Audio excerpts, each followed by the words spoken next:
The views and opinions expressed on any program are those of the producers and/or the persons appearing on the program, and do not necessarily reflect the views and opinions of FRC Media, Bristol Community College, or the City of Fall River.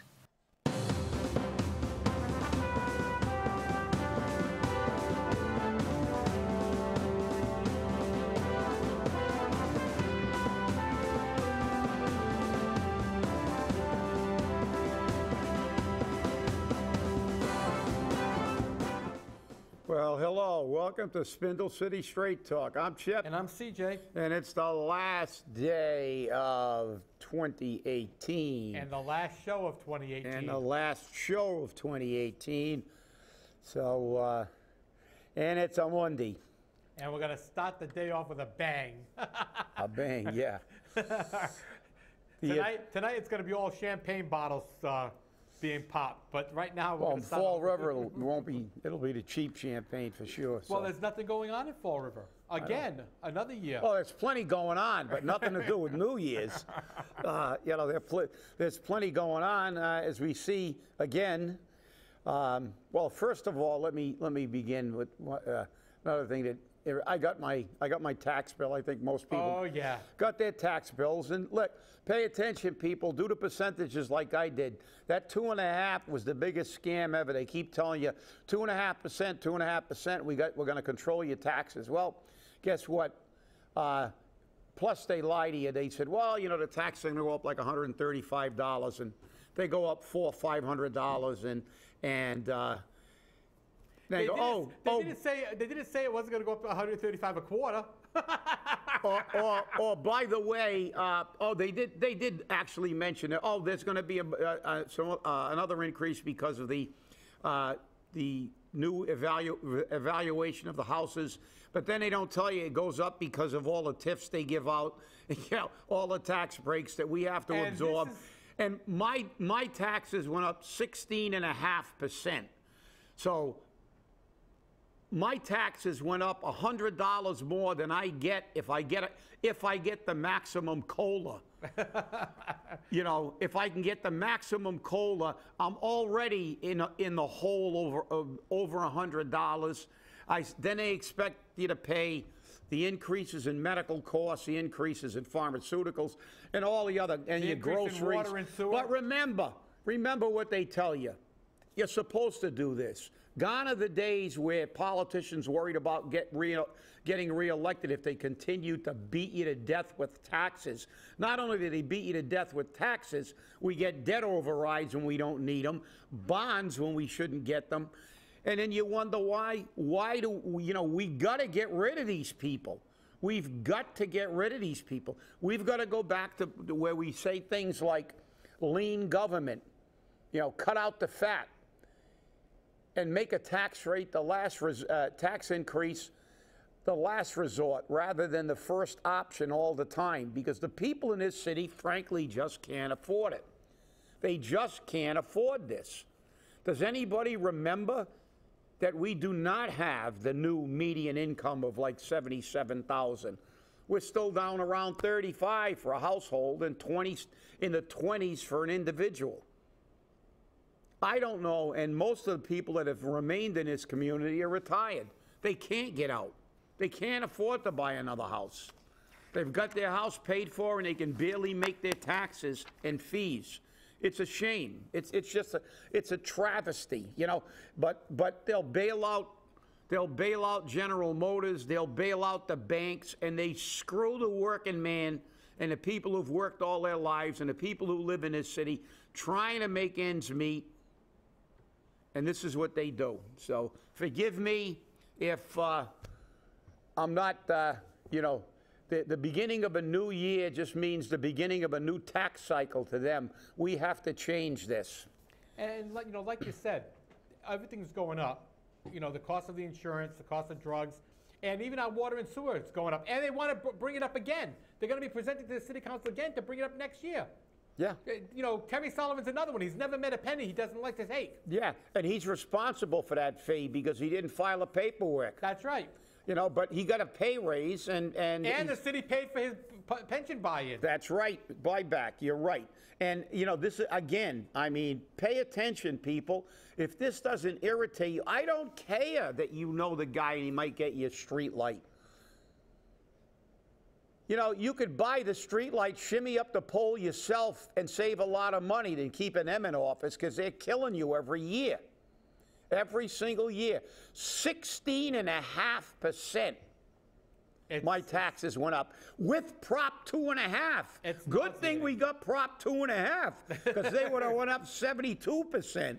I mean, it's just nuts. It's just absolutely crazy. You open a tax bill and, you know, you want to, you know, it's incredible. And then they whine. Oh, we got to get more. Oh, we can't raise taxes. Ooh, we need a debt exclusion, even though they admitted after the fact they didn't. If that doesn't irritate you and get rid of half of these people, all of them. And remember, preferably. the debt exclusion hasn't been put on the bills yet. That's right. Yet. That's coming. That's coming. Previews of coming attractions. That's right. That's right. Exactly. Next year. And they said, now remember, they said $135 for this bill, but it went up like $400. Yeah. Now they said $118 for the debt exclusion. So should we look at another $400? Oh yeah, and the one I get is they said that was going to be all done after about 9 years. Yeah, 8 or 9 years. Yeah. I'll tell you what. I'll bet anybody in the city that doesn't go away. When have we ever seen a tax or a fee that went away? That'll be there as long as we have a bond. That's crap. They're going to say we can't. It's not. We can't pay it off because we're in financial straits. Never in enough financial states to stop giving everybody pay raises and stipends, but. We're always in financial straits. The only people that are in financial straits are the poor people who have to open their tax bills and go, oy vey, what happened here? But then again, look, they don't care. They don't care about the people. They don't care about the law. And it brings me to my next source of irritation. Attorneys discuss Mayor Carreras' complaints. Now we got the Corporation Council acting as a mediator and running meetings for an issue that's got nothing to do with the city. Mayor Carreras has continued to say this has got nothing to do with his actions as mayor, yet our Corporation Council now has become a third party in all of these proceedings. When I'm reading this article, it says that at the time, Macy declared the board did not have a quorum, which he's wrong because the person was there. And he opened the meeting for discussion. Who the hell is he? Who the hell is he to run the meeting? He's not on that board. He's not a commissioner. Who is he to run the meeting? He's an attorney for the city. He doesn't get to run that meeting. He can't walk into the retirement board and run the meeting. He can't walk into the, why? Because here come the judge. What's he been doing? Watching reruns of Flip Wilson? Here come the judge. Here come the judge. Everybody's going to get, he's not a judge. He's a lawyer. He's the Corporation Council. How does he get to run this meeting? And oh, by the way, just for the sake of accuracy, if in fact he was right, which he isn't, because with Kelly Sousa Young being present physically, they did have a quorum. You don't have to vote, as we said before. She was there. It's number of bodies. There's no prerequisite that she has to vote. But in fact, if he was correct, who the hell is he to continue the meeting and advocate for anything? If they didn't have a quorum, what's supposed to happen, CJ? They don't have a quorum. It's supposed to just close the meeting. Close the meeting. You don't have a quorum, the meeting's done. It never existed. You didn't have a meeting. It's like, okay, everybody stand up and go home. It's like a 1-minute meeting. That's it. When we had union meetings, we didn't have a quorum. That was it. We'd wait, look at the clock, give them an extra minute or two. Nobody walked in the door. That's it. See you later. Have a nice night. Gone. No quorum, no meeting, no discussion, no anything. But who the hell cares about parliamentary procedure? Who cares about the law? Heaven forbid the lawyer, the former judge, cares about it. Stay in your own lane. You're not getting paid to run these meetings. You're not getting paid to stick your nose in it. And I understand that you're getting $100 grand while you're getting your pension. But let's not make it too obvious where your bread is buttered. You got no business sticking your nose in this meeting, Joe. Because let's face it, CJ, maybe you and I should go down and run the meeting. We're better parliamentarians than they are. Yeah. I mean, we've run meetings before, but the fact is, who is he to run the meeting? And this is what the article says. Recused herself from voting. From voting. She was there. That's right. So that means there's a quorum. At the time, she declared the board and opened the meeting for discussion. Who the hell is he to open up the meeting? There's no meeting. If your opinion was right, what kind of judge were you? You can't even figure that out. If there's no quorum, there's no meeting to open? That's ridiculous. Absolutely ridiculous. It just, no wonder this city is the laughingstock of the universe. I bet you they're up there on Klingon, you know, laughing at us. You know, it's like, look at these people. We got this guy opening up a meeting he just said wasn't a meeting. There's no quorum, but I'm opening up the meeting. The meeting that isn't a meeting. And I'm opening up because I'm not a member of this board. And I'm going to run it, too. And I'm going to run it. And I'm going to be a mediator. Who elected you mediator? Who elected him mediator? And Number one, a corporation counsel cannot be a mediator. There's a conflict of interest. A mediator has to be a neutral party. That's right. He's not neutral. He works for the mayor by his own admission. He works for the mayor. He cannot be an arbitrator or a mediator on this issue, even if he was allowed to, which he isn't. It's not part of his job. Oh, you mean it's not in his job description? His job description is to do anything he can to push the mayor's agenda, which is delay the recall.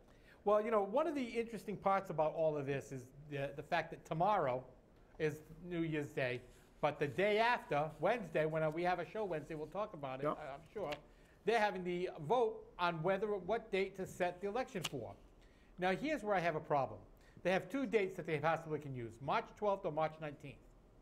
If it's March 12th, the candidates for the ballot can start taking out their paperwork on January 4th, but they have to have it back by January 23rd. But if we set it for March 19th, they can take out their nomination papers on January 11th and submit the signatures by January 30th. Both of them have 19 days. 19 days, that's it. Yeah. 19 calendar days. Yeah. 300 signatures in 19 calendar days. It shouldn't be that difficult, you think.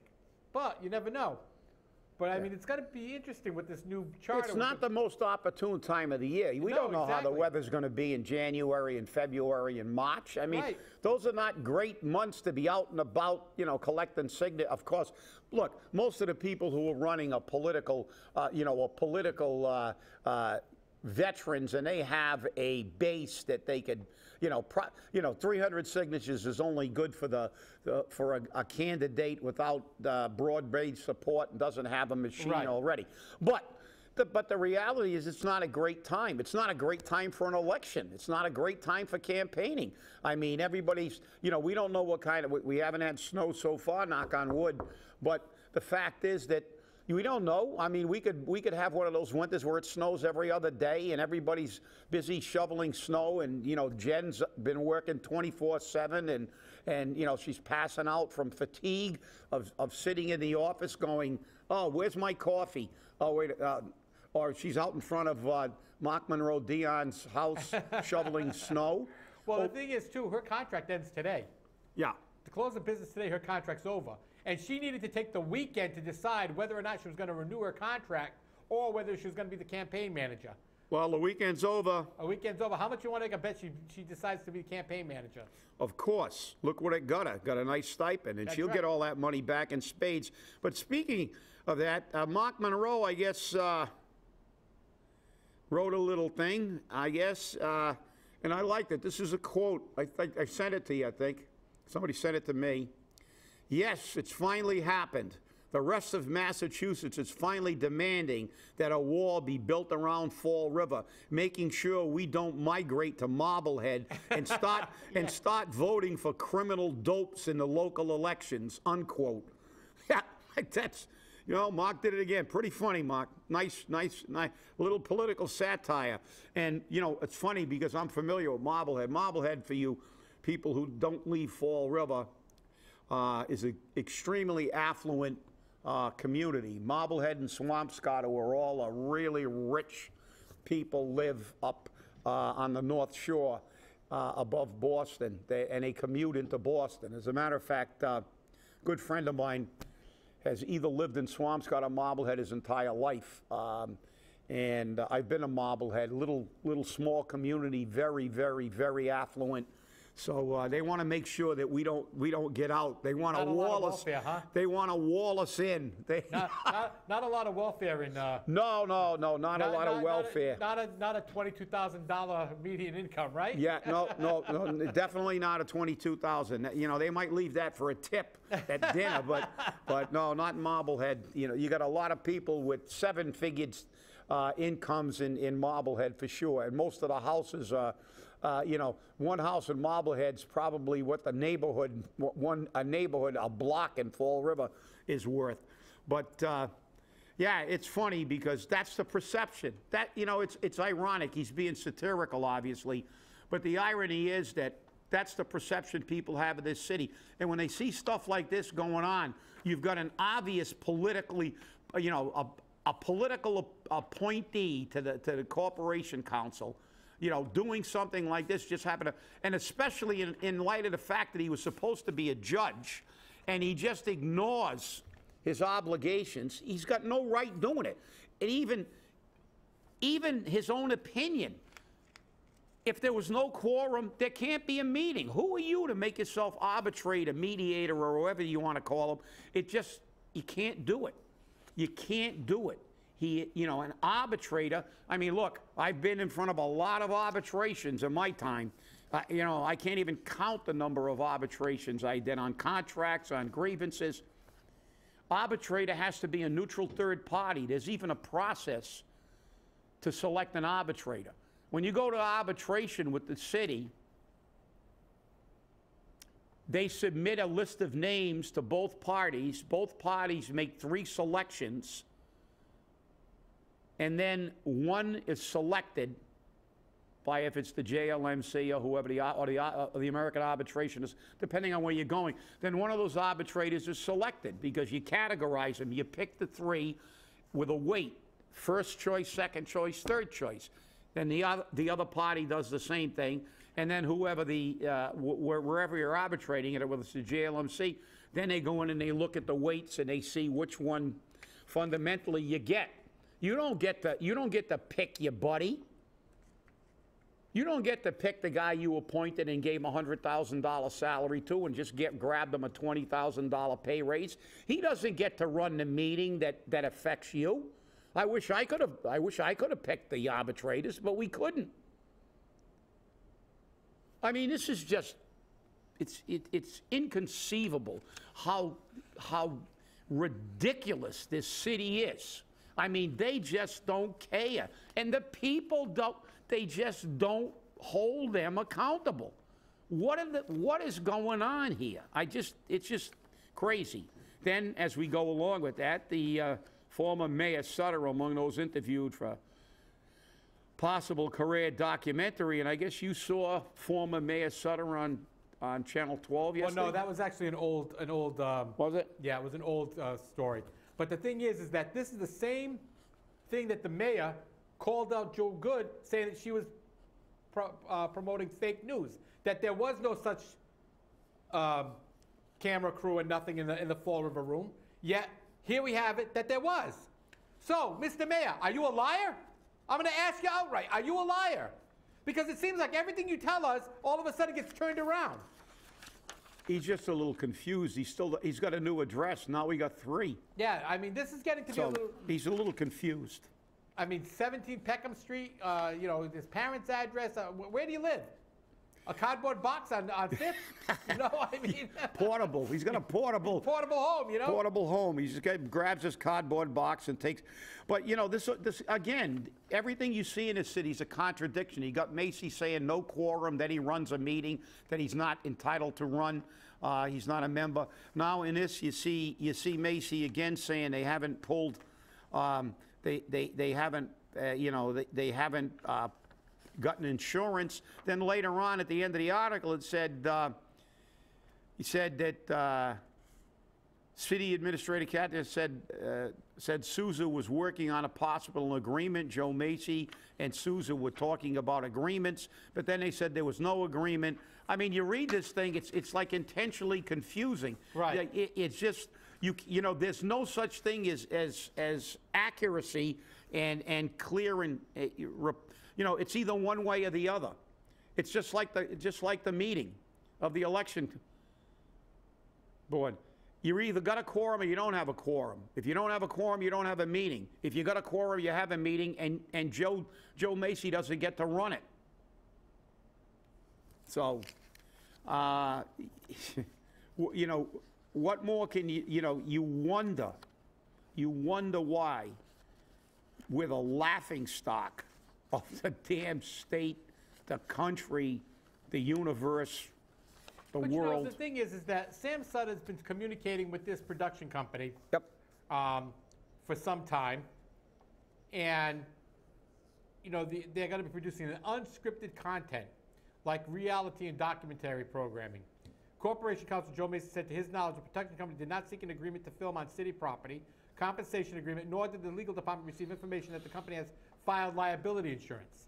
But they were in the building recording, so they must have got permission from someone. Yet at the end of the article, they're talking about Monica Sousa working on a possible agreement. Right. So, but nobody, you know, I don't even, you know, you look at this article and it makes absolutely no sense. They were there, but they weren't there. They said they weren't there, but they're working on an agreement with people that weren't there. And it's like, okay. You know, your guess is as good as mine. It's like, well, we know they were there because, you know, Sam Sutter isn't going to say he's been interviewed if he wasn't interviewed. It gets to be ridiculous. It is. As I said, he turned around and said that they weren't there filming, and then all of a sudden we find out they were there filming. There's no agreement to do anything. Why should we do anything legally? So they got no liability insurance. But Monica Sousa's working on an agreement that has not been filed yet. Nothing's come to fruition. What is she doing? Is she a lawyer? Why is she working out an agreement? She'll be working with Joe Macy, who said they don't have an agreement, who is having an agreement, who doesn't have a quorum, right, and who does have a meeting. So who knows? It's getting to be ridiculous. It is. It's look. We're ending on a high note. This is Fall River. You know, it is nothing ever goes the way it should, and everybody just says, "Oh, okay," you know. But we're ending on a high note. You have to admit. Yeah. Definitely ending on a high note. Oh, and so, then. Go ahead. So all you people who are working at minimum wage, you're going to get $1 raise tomorrow. Yeah. Minimum wage going up to $12 an hour. And just think about it. Right over the line at the casino, you can make $10.50 an hour. $1.50 deficit. People are going to be jumping across back and forth. But what you don't make is $1.50. You'll make it in tips at the casino. You hope. You hope. Yeah. Well, you know, the irony of this is, you know, they're going to raise the minimum wage $1. All the businesses are going to cry. They're going to go bankrupt while they get a tax break and TIFs, and they're going to whine about the minimum wage going up. And then the minimum wage went up $1. So you work 5 days a week, but let's give you 7 days. Let's say you work 7 days a week for minimum wage. So you get a buck an hour. Then they jack your taxes up and absorb that in a heartbeat. But they're not doing that this year. This year they're reducing the Massachusetts income tax. Oh, I'm not talking about Massachusetts. I'm talking about the people in Fall River. I'm talking about the people in Fall River. Fall River is a different world. Fall River. But don't worry. Look, they're going to reduce the income tax. They'll figure out another way to get something. Don't worry. The one thing about government, Charlie Baker gave himself a pay raise. And then he had to agree with the legislators' pay raise. Remember, they gave themselves in 2018 how many pay raises? How many bumps did they get? Looks like 3 total. Looks like 3. Looks like 3 to me too. They got in different manners, and of course they got their stipends bumped, and you know who knows what evil lurks in the hearts and minds of those people hiding up in Boston. And minimum wage goes up. And what else have we got here? Income tax cut. Wow, what a huge gigantic. I know, it went down from what 5.1 to 5.05. a gigantic percentage, too. Hey, everybody, hold your hats, boy, because I'll tell you, the legislature really took care of us this time. They slashed the tax from 5.1% to 5.05. You know, oh, my God. Basically a nickel on a dollar. Nice. Nice. Beautiful. What a terrific break. You guys are amazing. And smoking age goes up to 21. That happened actually as of today. Yep. And people are already upset about it because people who are 18 or 19 are saying, I can't buy cigarettes. No, there is a grandfather clause. But the problem is this. That's left up to the merchant. If the merchant doesn't want to sell to you because you're under 21, the merchant can say, no, I'm not. Because the merchant has to figure out what's over 18 on this date and going forward.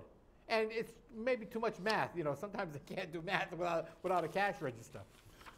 Well, you know, the thing about that's the thing. Look, do we see they're upset, but, you know, smoking kills more people than drugs, auto accidents, and a whole bunch of other things put together every year. That's responsible for so many deaths, has been for so many years.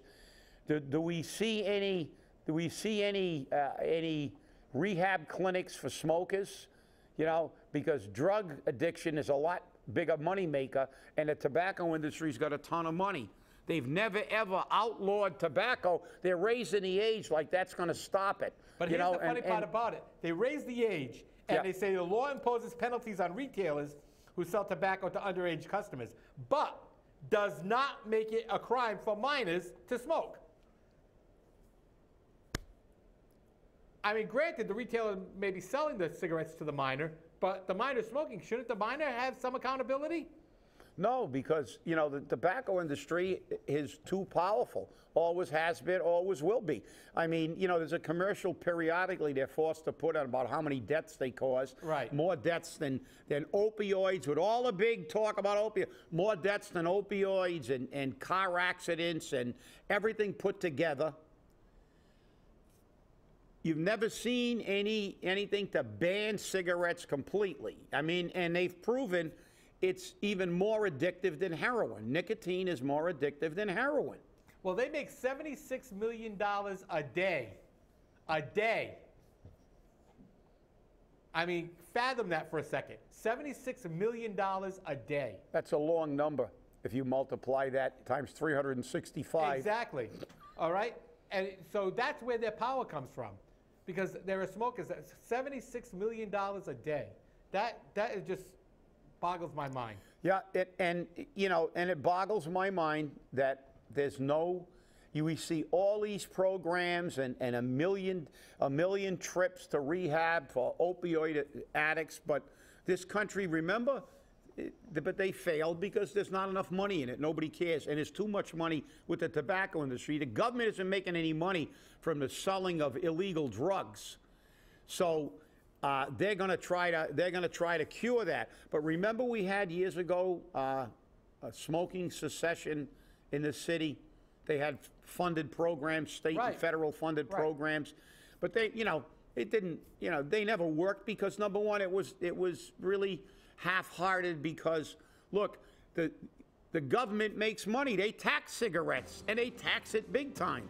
Of course. So, you know, again, follow the money. But, hey, look, stay sober, be careful, stay safe tonight, and we will see you next year. Have a great weekend, a great week, excuse me, and a great New Year's Eve. Again, have fun. Don't drink and drive. And remember, don't have a meeting if you don't have a quorum.